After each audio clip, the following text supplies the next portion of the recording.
Welcome to this latest installment of the recent advances in organic chemistry research in academia through the use of real-time in situ FTIR series.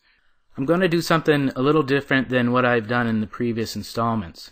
In the past, I tried to go into some detail on 3 or 4 recent publications to really give a good overview of the research conducted, and then to show how real-time in situ FTIR, in addition to other analytical techniques, provided information that contributed to the advancement of the research.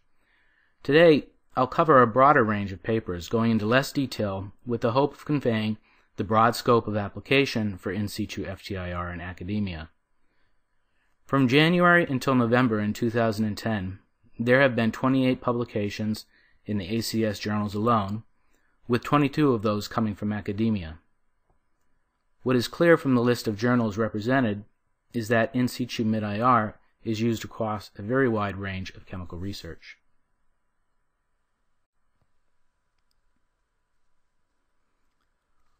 On October 25, 2010, an award article was published in Inorganic Chemistry by Professor Donald Dahlberg of Texas A&M University.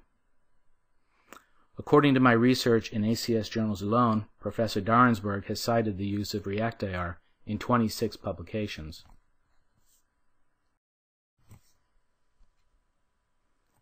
Professor Dahlberg is a longtime user of in situ FTIR and has used FTIR technology since 1999.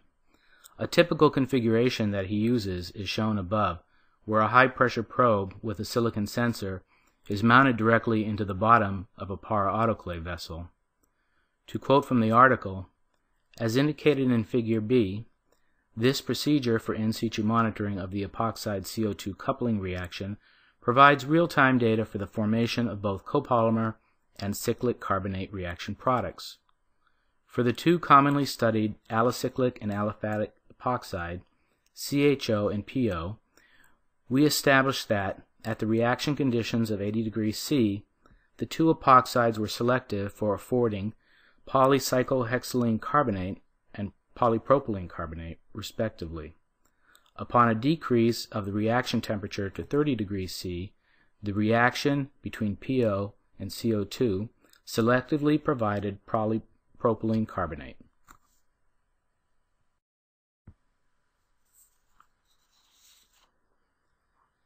Temperature-dependent rate data obtained via in situ IR spectroscopy studies for the coupling reactions of CHO or PO with CO2 have provided energy profiles in their research for the formation of the two products, copolymer versus cyclic carbonate.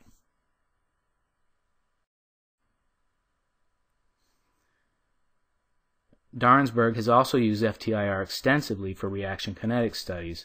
Shown here, for example, is a comparison of the catalytic activities for the copolymerization of CHO and CO2 using the two closely related complexes carried out under the same reaction conditions. These observations have been used to support mechanistic theory.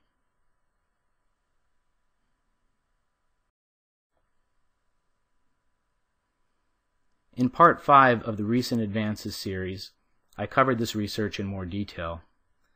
This data represents the copolymerization reaction of oxetane and CO2. In situ FTIR was used to provide concentration profiles for copolymer and TMC formation with time. This information allowed the observation that the formation of TMC is enhanced at the early stages of the coupling reaction and that its concentration decreases rapidly over time, but that the concentration of poly-TMC was initially inhibited, followed by rapid increase over the course of the reaction. In situ FTIR provides critical information of reaction kinetics under elevated temperature and pressure in a natural environment without perturbing the reaction. This is normally not possible using offline analytical techniques.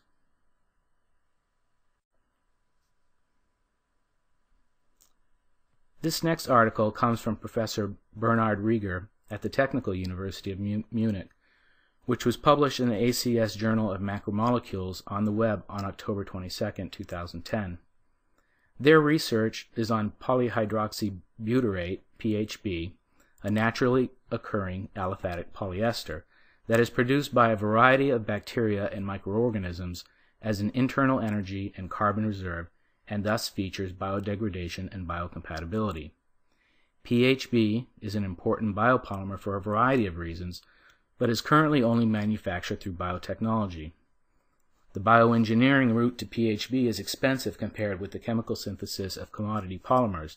To compete with respect to price, a synthetic pathway to polyhydroxybutyrate of controlled stereoregularity from commercial available starting materials is required. The authors report on a study of the south-end catalyzed ring-opening polymerization of beta-butyrolactone, including the investigation of electronic and steric effects within the ligand, as well as of the influence of different reaction components that control the polymerization. Kinetic studies using a catalyst of known activity were performed to verify the reaction mechanism. To quote the authors, online FTIR spectroscopy has been shown to be a useful tool to get a direct insight into a reaction. Using this technique, the polymerization can easily be followed by a linear growing polymer signal at 1744 reciprocal centimeters after a short latency period due to initiation mechanism." End quote.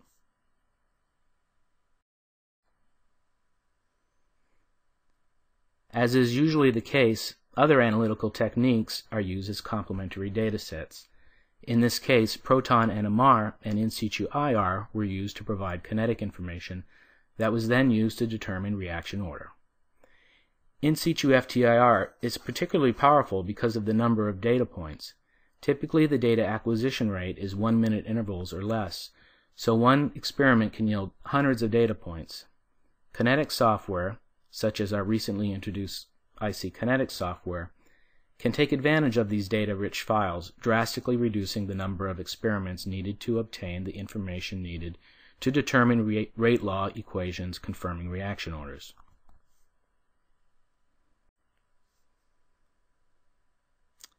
This next article was published in the Journal of Inorganic Chemistry as well.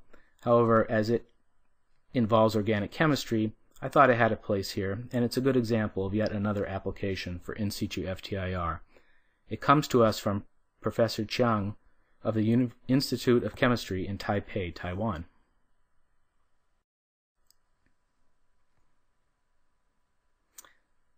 The researchers used in situ mid-IR during electrocatalysis to monitor the hydrolysis of acetic acid, to confirm that the catalyst did not deplete, and to monitor the formation of the reduction product.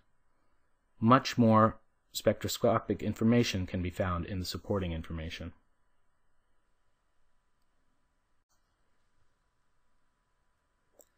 The fourth article was published in July 2010 in Organic Letters and comes from Jason Kingsbury of Boston College's Department of Chemistry. Building upon their interests in the study of non-carbonyl stabilized diazo alkanes as carbon nucleophiles in synthesis, the researchers have begun to explore the regiochemistry of carbon insertion under conditions of true catalysis. They reported a TMSD-based ring expansion of aerocycle butanones that proceed with high regio control.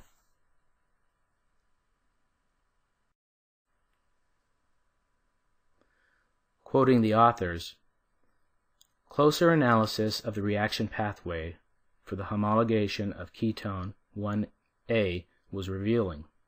As shown in Scheme 2, real-time monitoring of the event by FTIR spectroscopy confirms a short-lived 1-hour intermediacy of beta-ketosiylane 13, whose carbonyl stretch at 1717 reciprocal centimeters is easily discernible from that of the starting 1A at 1775 reciprocal centimeters.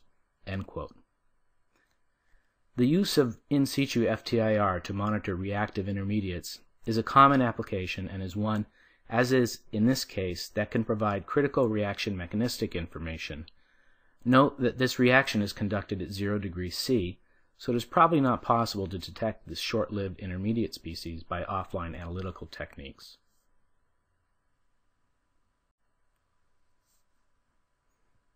Research Article 5 was published by Clark Landis from the Department of Chemistry at the University of Wisconsin at Madison in the Journal of the American Chemical Society in July of 2010. Asymmetric hydroformylation is an efficient, low-cost route to chiral aldehydes from prochiral alkenes. However, practical applications of asymmetric hydroformylation faces several challenges. Production of a single branched aldehyde with high enantiomeric purity requires precise control of chemo, enantio, and regioselectivity. Large-scale applications require high catalyst rates and large turnover numbers, particularly when expensive metals or chiral ligands are used. Asymmetric hydroformylation of terminal aryl alkenes exhibits complex behavior as a function of the gas partial pressure. Increased CO pressures yield higher regioselectivity and enantioselectivity, but suppresses the rate. In contrast, changes in hydrogen pressure have little influence. The researchers sought a better understanding of the origin of regioselectivity and enantioselectivity in asymmetric hydroformylation.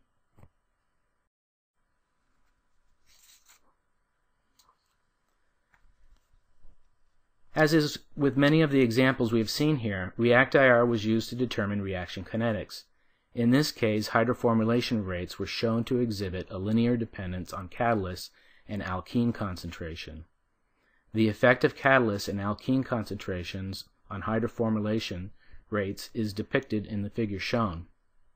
A plot of the initial rate of aldehyde formation versus catalyst concentrations, 0.2 to 2 millimolar, indicates a first-order dependence on catalyst concentration. The reaction order with respect to alkene was determined by monitoring the entire reaction time course using in situ infrared spectroscopy. As shown here, the formation of aldehyde exhibits a well-behaved first-order dependence on alkene concentration. A solution of rhodium catalyst, styrene and toluene was placed in a high-pressure reaction vessel fitted with an in situ attenuated total reflectance mid-infrared probe. The vessel was sealed under nitrogen and removed from a glove box. The autoclave was then heated to 80 degrees C, followed by pressurization with syngas, 1:1 CO hydrogen. With rapid stirring, IR spectra were collected every 2 minutes. Recording was started 30 seconds before the addition of syngas, and the appearance of aldehydes was monitored as the change in intensity of the absorption peak centered at 1725 reciprocal centimeters, which corresponds to the overlapping carbonyl stretching frequencies of the branched and linear aldehydes. There are several things to point out here. The first is that the reaction is under relatively high temperature and pressure, which makes it difficult, if not possible, to get accurate information by offline analysis, as we have seen in a couple of the other examples. The second is how rich the real-time in situ data is in information. Initial rate experiments on the left indicate 4 experiments were performed, resulting in 4 data points.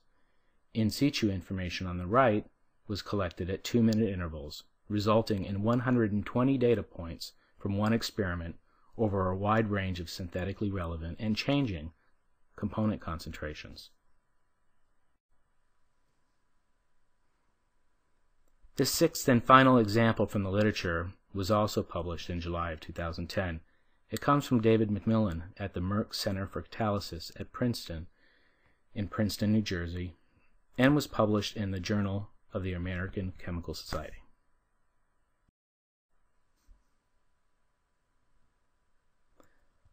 The mechanism of a recently reported aldehyde alpha oxyamidation reaction has been studied using a combination of kinetic, spectrometric, and spectrophotometric techniques.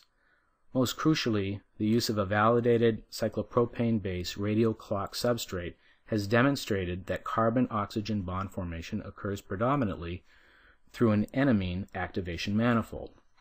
The mechanistic details reported in this article indicate that, as has been proposed for previously studied alcohol oxidations, complexation between tempo and a simple metal salt leads to electrophilic ionic reactivity. I found the following information in the supplemental information for this research article. The researchers were initially concerned that ferrocenium may reversibly form a complex with tempo, as such an interaction would alter the concentration of free tempo in solution, possibly inducing error into their radial clock investigations. They turned to ReactIR, which allowed for the direct observation of tempo in solution at the concentration the reaction is performed, 2 molar. A ReactIR probe was immersed in 1 ml of pure THF to allow for the collection of a solvent background spectrum, and a 1-hour experiment was initiated with data points collected every 30 seconds. After 3 minutes and 30 seconds, the experiment was paused. Tempo, 315 milligrams, 2.02 millimole, was added to the THF solution, and the experiment was resumed. Of all the new peaks observed, the maxima found at 1471 reciprocal centimeters and 1363 reciprocal centimeters were both the most intense and occurred at the position further away from the significant THF absorbances and were therefore used for analysis. After 6 minutes and 30 seconds, the experiment was paused and ferrocenium 327 milligrams, or 0.99 millimole, was added to the solution. The experiment was then resumed and continued undisturbed until 1 hour had elapsed. The addition of ferrocenium caused no change in either the position or intensity of the maxima at 1471 and 1363 wave numbers." End quote. This is a very straightforward application for in situ FTIR, but I think it clearly highlights the fact that sometimes the only way to have confidence in your data is to look and literally see what happens under natural reaction conditions.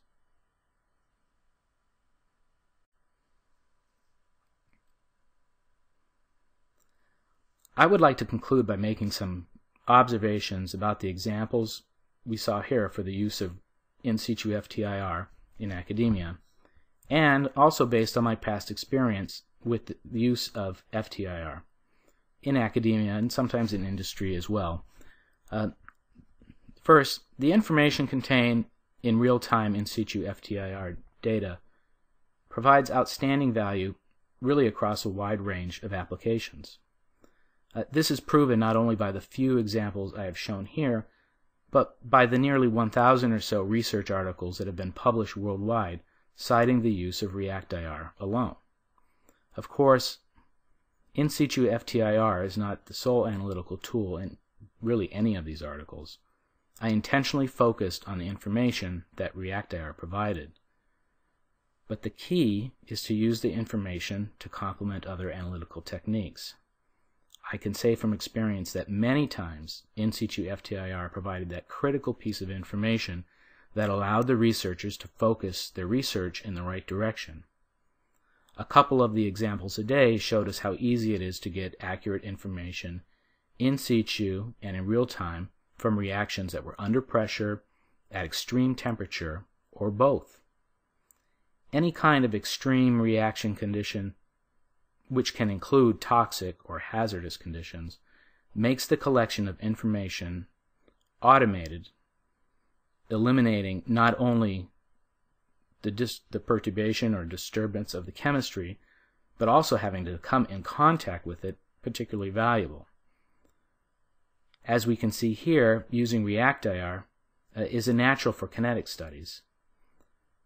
ReactIR data is extremely comprehensive, as I've mentioned before, which leads to more kinetics information in less experimental time.